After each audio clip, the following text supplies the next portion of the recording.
Ayan, punta tayo ngayon doon. Hindi namimili si ma'am.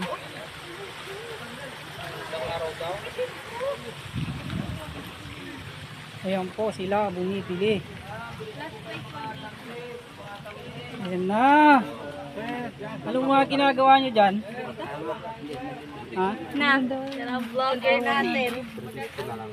Tingin nga dali mga dito. Tunay na souvenir ng Batangas. Batangas, alae. Tunay. Tunay siyang tunay.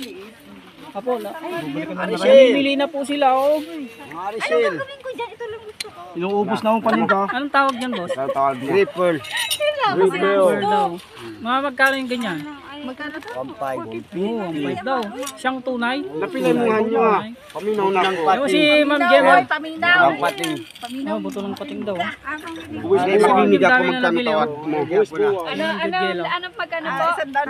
Eh, no? Dami na naman nakikit. 150. Si Ma'am bumibili din. Perlas yan, hindi plastic. 380. Yung 5 daw. Kan. Yung gano'n, perlas. Ito ah. Ito po sungay ng kalabang po. Sungay po ng kalabang. Balisang po ng Batangas tunay po. Oh, ala eh. Si Boto-Boto. 1.3. 50 lang. Wala tayo pambili. 180 lang.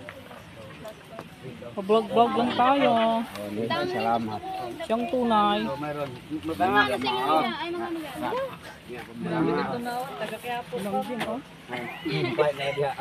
250 lang ba? 50 lang mga hitaw. Oh, doon na namili oh. Wala eh. Ayun.